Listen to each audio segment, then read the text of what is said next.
what in the snitzel is going on here?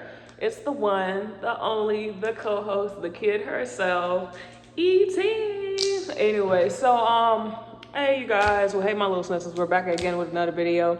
Hey, let me turn off this brightness off this doggone computer so y'all won't see the glare in my glasses. Glasses wearing problems. As for we read off a subreddit called Am I the A-hole? And we give either yes or no answer, and also quick nail check. Did it myself. I know the shaping is a little bit off. I have to get better at the shaping, and plus I gotta glue some gems on it, so not too much. But that's what we got so far. And the story is not any, all the stories that we read are not ours. Credits to the people that do write them and do put them on the on there. And also the titles that we put in our titles is legit, which you can put into Reddit to find the stories. So let's get to the video. Also like, comment, subscribe, turn your post notifications on so you know when we post them, because you know you want to see this face more. Let's get into it. Am I the a-hole for not sharing my inheritance with the rest of my family? They put family in quotation marks. This is by pretend_canary_9411. Really just depends. Like, are they mistreating you? Were they not there for you? Really, to me, it depends. My family situation is messy. Ooh. Okay. I, 25 female, was engaged 4 years ago to my high school sweetheart. Oh, that's sweet. My fiance cheated on me with my sister. Oh.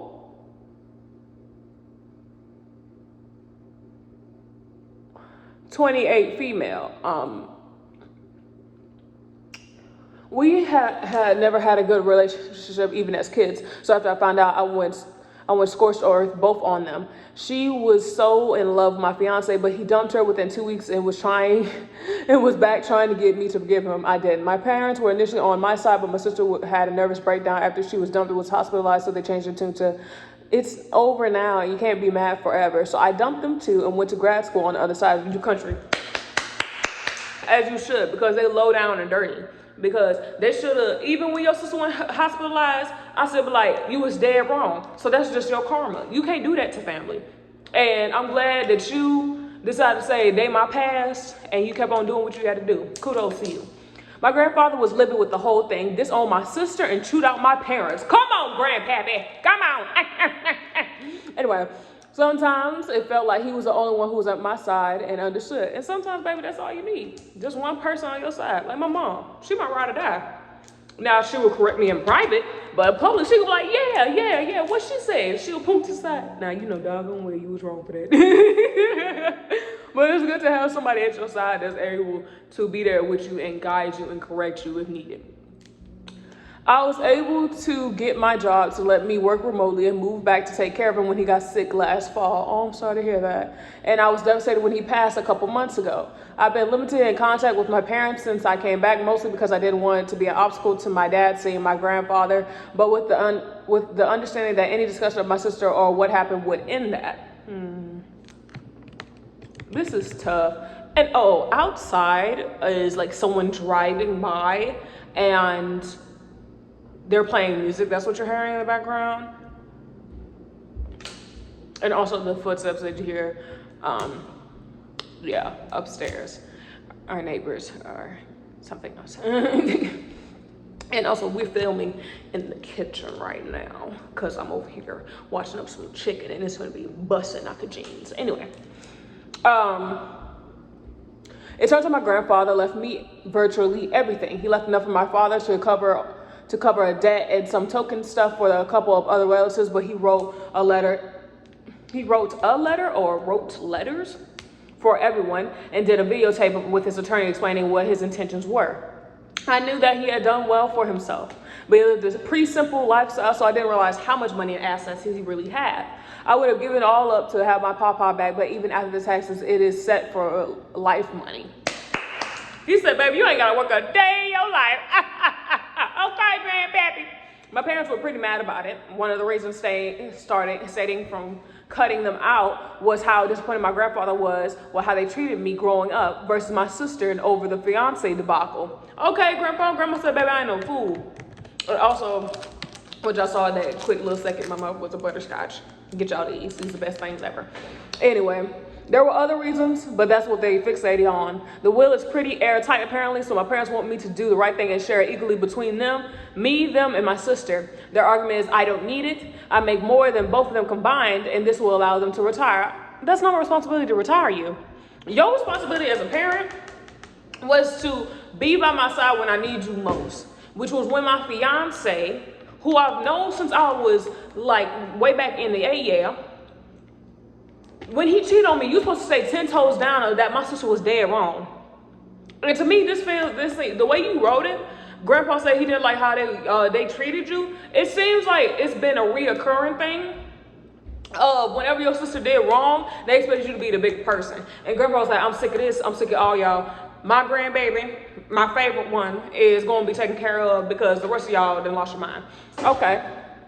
And I wouldn't share a doggone thing. I'll share them a letter saying, go to what Medea said on Medea went to jail. Y'all know what that's saying. Anyway, their argument is that I don't need it. I make more than both of them combined, and this will allow them to retire. My sister's not doing great and can't hold a job. That's not your responsibility. So this would ensure she has something for when my parents pass. I don't want to. Don't you dare. My grandpa's wishes were crystal clear, and also I kind of don't feel like doing more than the minimum for any of them. They've been telling me that I've been vindictive because of the mistake years ago. I can't deny there might be a little bit of vindictiveness there. I don't want them to suffer necessarily, but I don't feel like they deserve my help. They do not. OP, listen to me. They don't deserve a dime from you, not a dime. Because the way they mistreated you, your grandfather saw through their foolishness. So follow your grandfather's wishes. You don't owe them nothing. Nothing at all. The only reason they coming at you right now is because they can't get in on that cash money. That's the only reason they coming at you right now. Because if it was any other way, they would not be coming at your neck like as hard as they are right now. If he just left you a little $2,000, ain't nobody tripping. But since he said and gave you a set for life, he gave you set for life money, which means you won't have to work, and your kids probably won't have to work. If you add to it, and now they feel entitled to your money after you clearly said, I'm sorry, all these glasses, because this made me upset. They should have stood beside you when that stuff was going on with your sister. Then maybe the Lord would have blessed them with some money. But since your grandpa was like, you the only one that took care of me, you didn't care what I had, you genuinely loved me, you genuinely was there for me, I'm gonna give it to you. And grandpa did the right doggone decision. He did the right decision. And I'm so happy that you got to be there with your grandpa during his last moments and during the time that he got sick and he generally had someone that cared about him like you did. Because as for this, I'm pretty sure your parents and your sister wouldn't have done a doggone thing for him. They would have just sat there and looked at him and not help him or take care of him, no nothing. Just ridiculous. Sunshine Kitten, yes, said, not the a-hole. I'm so sorry your papa is gone. He sounds very loving and interesting by the way you speak about him. That said, set your family connection on fire and walk away. That's what he would have wanted, and he granted you the means to do so. Walk tall, you earn this. Evil Techno Monkey said, this is kind of how I felt about it. I feel like he left her that much so she will hopefully never have a reason to reach back out to them and could just live her life, not the a-hole. And also, I feel someone also, I was thinking the same thing. East Imagination 281 said, you know what? Papa's decision clearly isn't just a result of the sisters' affair and the resulting falling out. For him to have gone to these lengths, I also agree. I feel like it has to be something underlying, because you also said that it was also some other stuff that was listed, but it's not as important, but they fixated on that one part. He clearly knew what kind of person his son is. He made this choice for a reason. And HE double hockey sticks and apostrophe. He still even paid off the father's debt, except the money guilt-free. Right. That's not your responsibility. That's on them. That has nothing to do with them. They should have done right by your dad. They should have done right by you. Anybody got time for that foolishness? But go ahead, type how you feel in the comments, because this whole situation, take that money guilt-free, girl. Get your bag. If you black, put on your bonnet. Well, if you're not black, just put on your bonnet. Get your stuff, pack it up, chuck up them deuces, and just walk out. I put my middle finger up, then my index finger follow deuces. You already know that song by Chris Brown. I'm on my new ish, I'm chucking my deuces up to them. Deuces. Ain't nobody got time for that foolishness. Anyway, let me know how y'all feel in the comments. This was, something else, honey. And y'all already know. Love y'all, my little sisters.